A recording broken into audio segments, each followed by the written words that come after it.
It's midday in Dakar, 1 o'clock in Abuja. Good afternoon, and many thanks for staying tuned to West Africa Democracy Radio, broadcasting on 94.9 FM and around the world on wadr.org. Welcome to Newslink, and here are the top stories.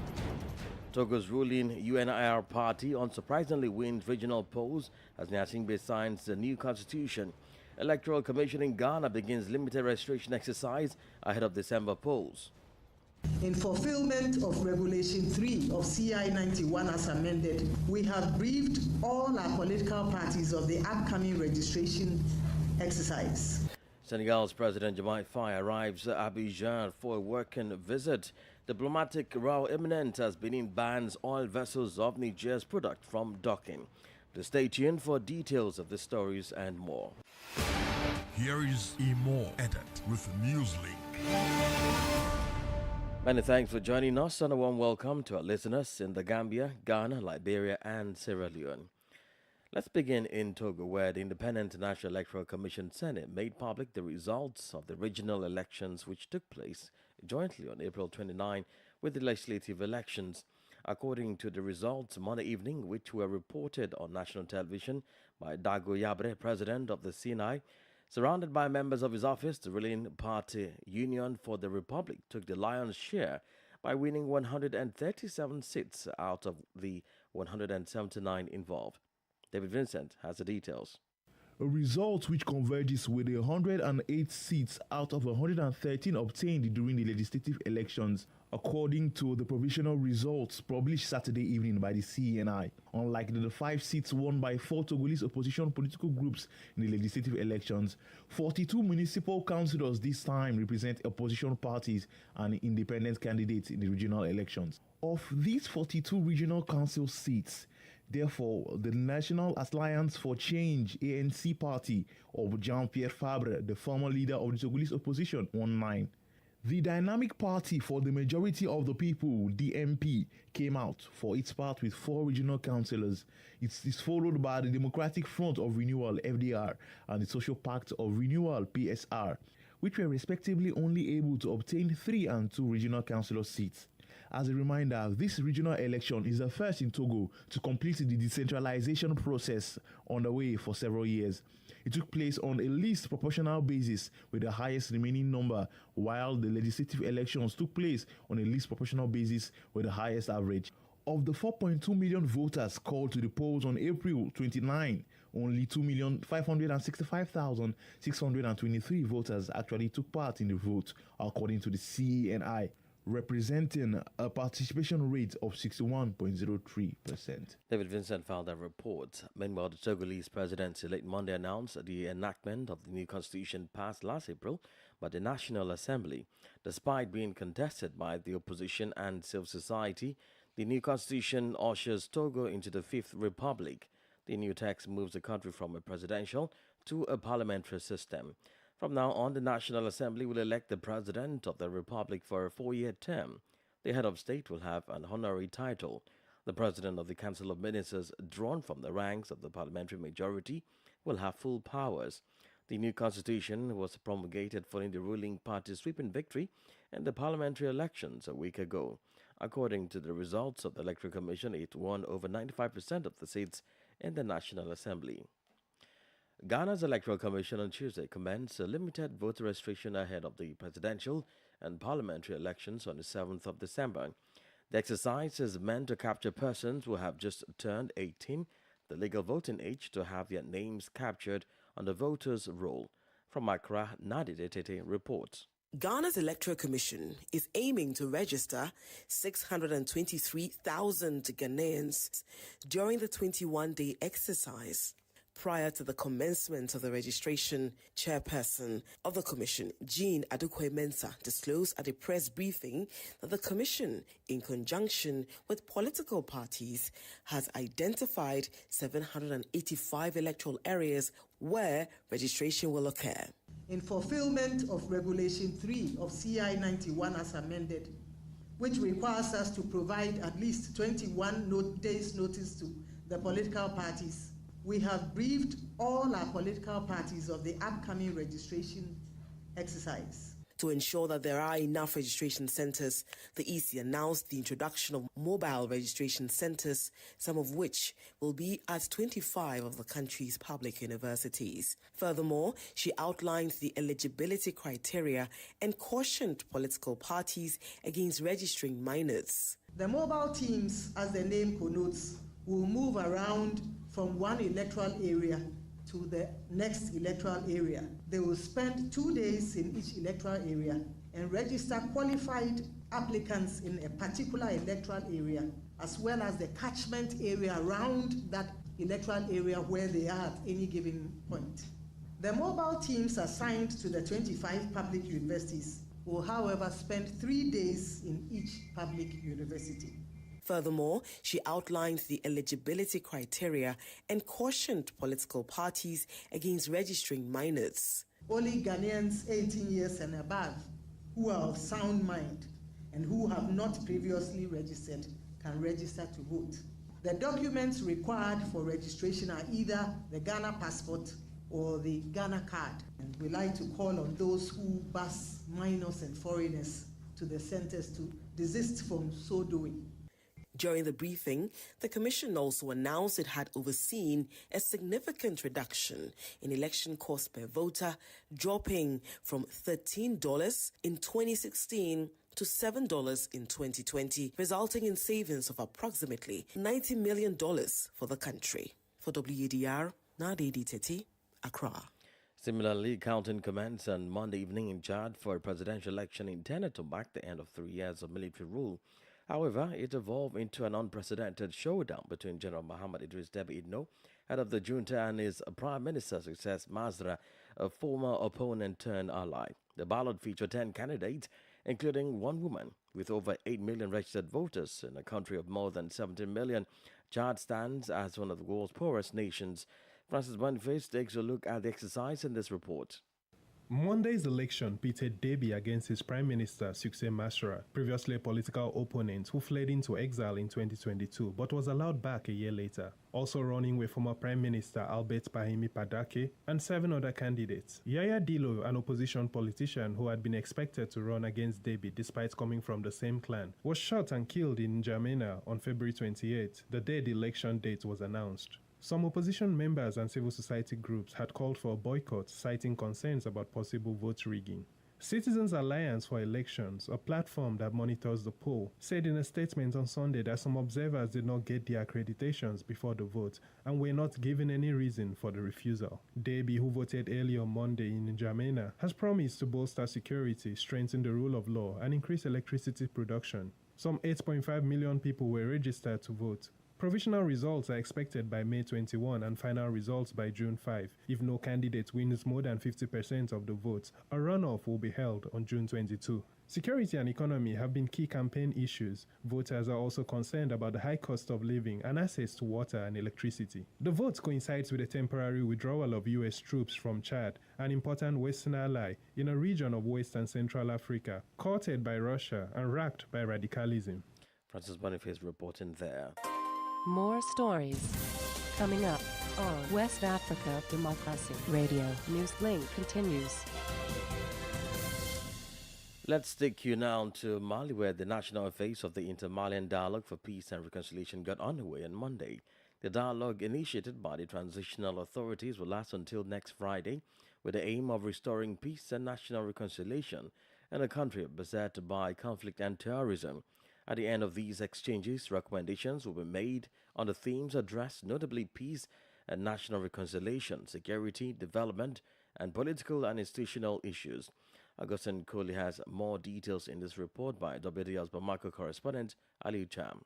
The 3,000 participants, including delegates from the communes, regions, and the capital Bamako, will begin their work this Tuesday. The proposals made during the communal and regional phase will be listed, debated, and harmonized. Eventually, concrete recommendations are expected to achieve true reconciliation and peace in the country. Ousmane Issoufou Maïga, chairman of the steering committee for this Inter-Malian dialogue. The general objective of the Inter-Malian dialogue is to contribute to the restoration of peace and social cohesion through a sustainable reconciliation without foreign interference. The aim is to allow the Malian people to reconnect with the indigenous mechanisms of prevention, regulation, and conflict management in order to find a consensual solution to the problems that plague Mali.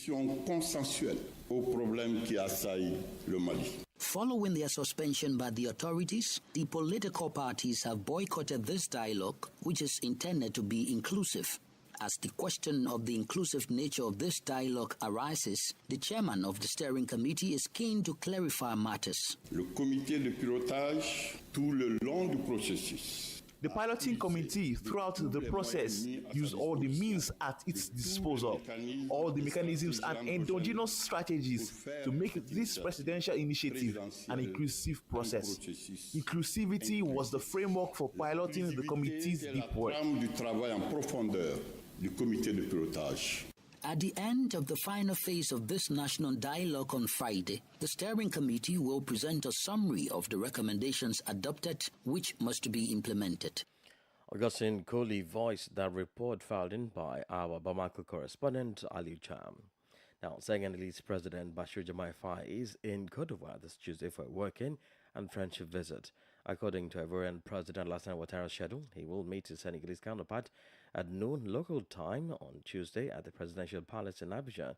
He arrived the Ivorian economic capital at about 11 a.m. local time and was welcomed by Ivorian Vice President Tiamoko Mailiet Kone.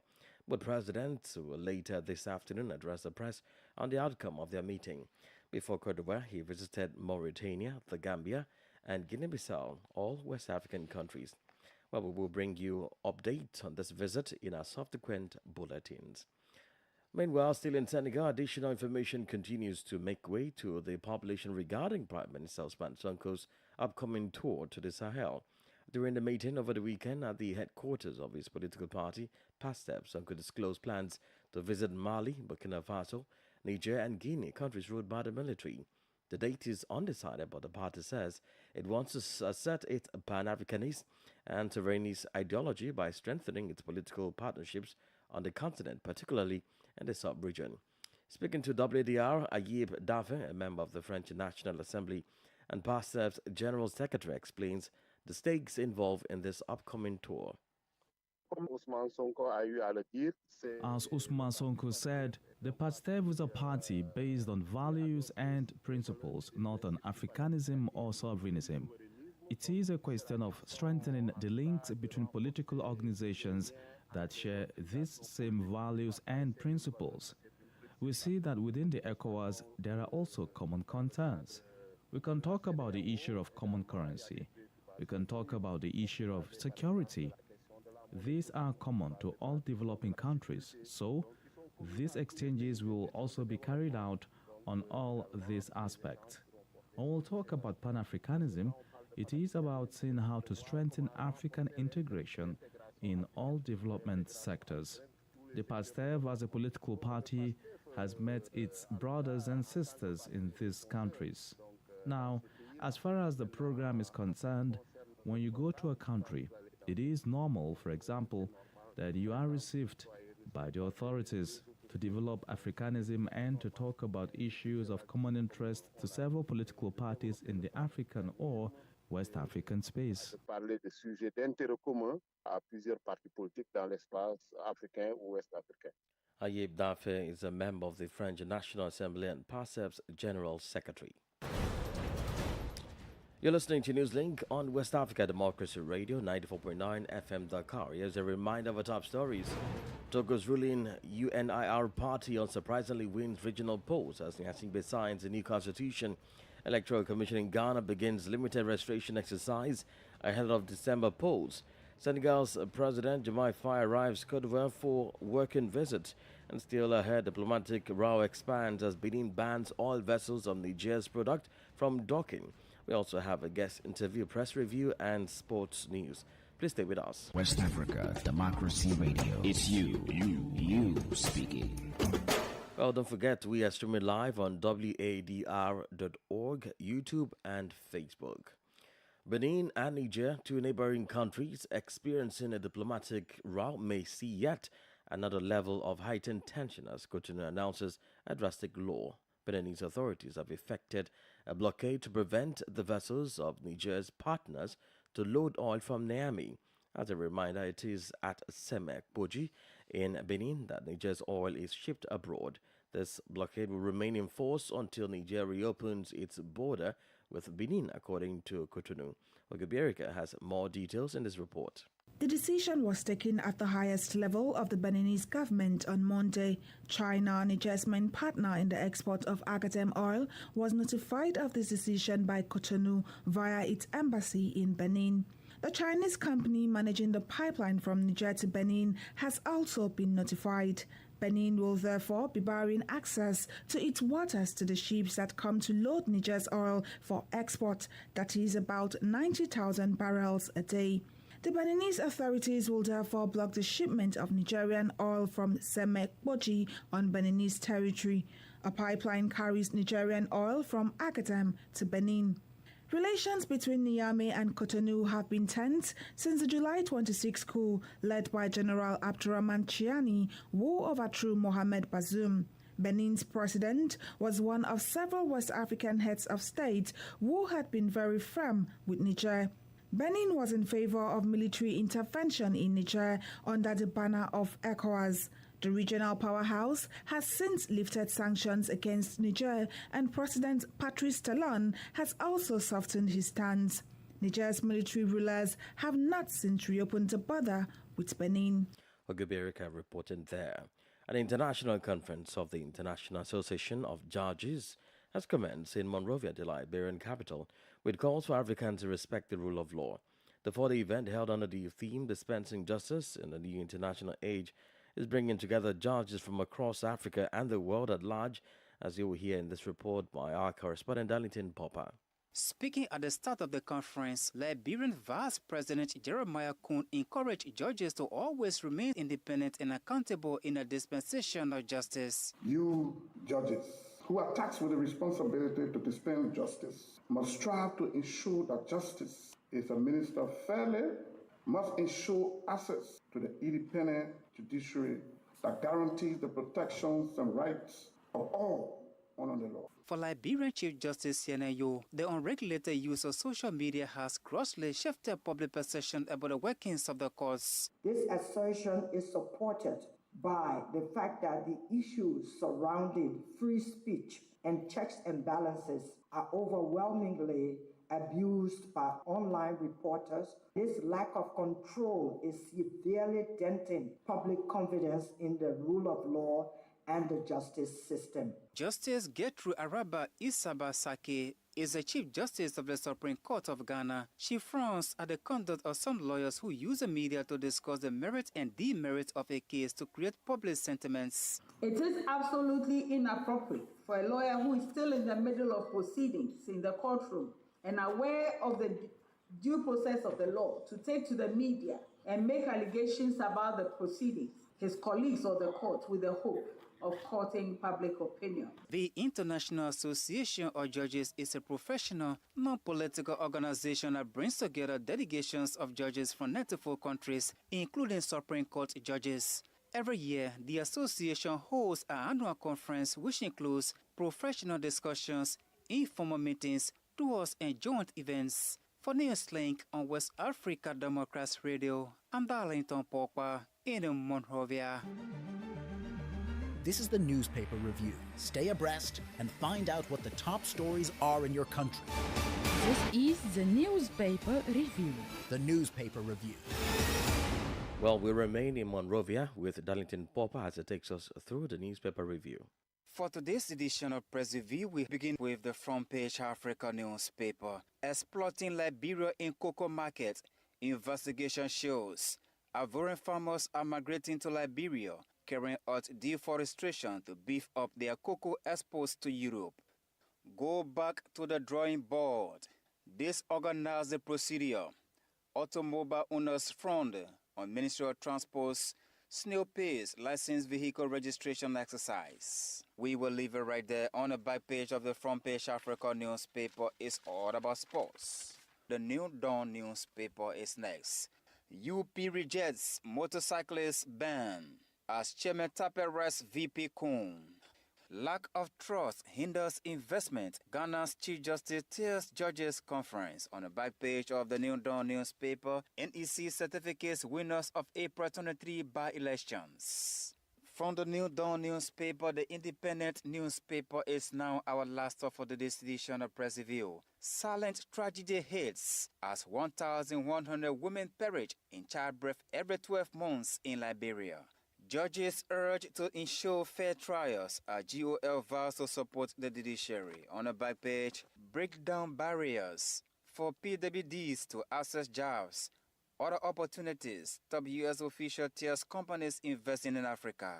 Action Aid Liberia curls climate justice. Minister Kura vows restoration of peace to Labour Congress. That is, I would love to conclude today's edition of Press Review. Thank you so much for following Press Review, and bye-bye. Indeed, many thanks there, Darlington Popper, with the newspaper review. Politics, analysis on major news, social matters, and all.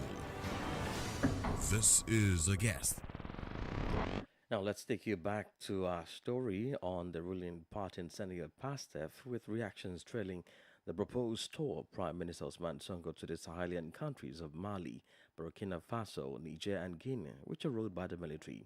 Now this has formed some debates among the population. However, the date is undecided, but the party says it wants to assert its Pan-Africanist and sovereignist ideology by strengthening its political partnerships on the continent, particularly in the sub-region. Our guest Samadugay Kamara weighs in on this move by the party and what impact the visits will have on these countries ruled by the military.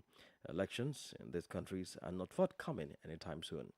In this fact, we have to make a distinction between Sonko as leader of a party, political party named PASTEF, and the Senegalese government. Each of them has its own line of conduct and politics or ideology. And we should not be confused with these two different entities, because Ousmane Sonko will make his tower as a leader of a political party, different from Bassirou Diomaye Faye, who is the Senegalese president. And I think we should not confuse these two facts. Yes, because a long time ago, PASTEF promotes African sovereignty and cooperation on an equal basis. And these are ideas that they share with other countries of the Sahel States Alliance, Mali, Burkina, and Niger. But I think they do not have the same political DNA.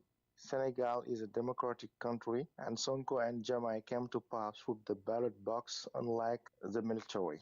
But I think they are trying to balance between a very moderate politic led by the president, Diomaye Faye, who travel in the neighboring country, and Ousmane Sonko also, who will try to promote this ideology of African sovereignty and cooperation basis on equality. Do you think these visits will make any impact looking at the political nature of these Sahelian countries? Yes, but nobody knows if Sonko even could find solution of this political problem. Even if today the junta in Mali clung in the power and decided not to organize free election, I think during the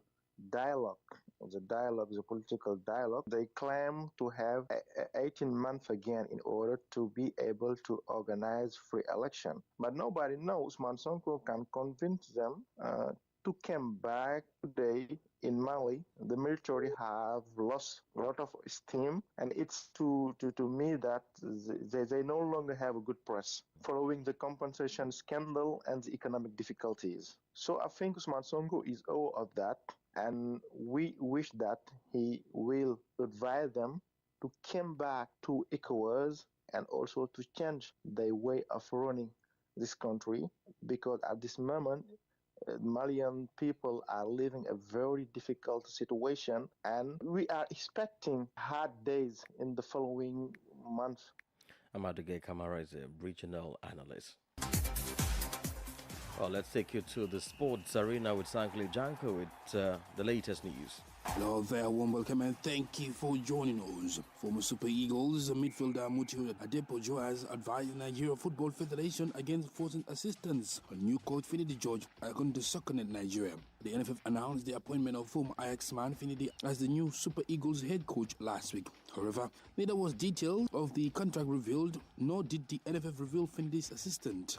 Football pundits are calling on the NFF to sort out these pending issues ahead of Nigeria's 2026 World Cup qualifiers against South Africa and Benin Republic in June. It is reported that the NFF have already started talks to appoint assistants for Finidi. Meanwhile, former Real Madrid man Adepoju, who also played for the Super Eagles, believes the NFF should employ a different approach and let Finidi choose his assistants according to local media reports. And in athletics, Kenyan long-distance runner Eliud Kipchoge expresses fear for the lives of his family following an online social media abuses wrongly linking him to the death of fellow Kenyan marathon runner Kelvin Kiptum. The world record holder Kiptum, who was tipped to challenge Kipchoge's dominance in long distance, died in a car crash in February. Following the accident, some social media users in his native Kenya alleged that he was part of a conspiracy to kill his challenger. The two-time Olympic champion Kipchoge says, "The death of his colleague was my worst news in my life." Gold medalist Kipchoge was recently named in Kenya's marathon team for the Paris 2024 Olympics. And that's it for sports. It's back to you. And we've come to the end of this edition of Newslink from West Africa Democracy Radio, broadcasting from Dakar, Senegal. Thank you for listening, and many thanks to Christian Mukudi and Vincent David for the technical assistance. Let's keep the conversation coming on our social media platform, X, formerly Twitter, Instagram, at WDR News, and Facebook, West Africa Democracy Radio English Service. I am Imo Edet. Good afternoon. And many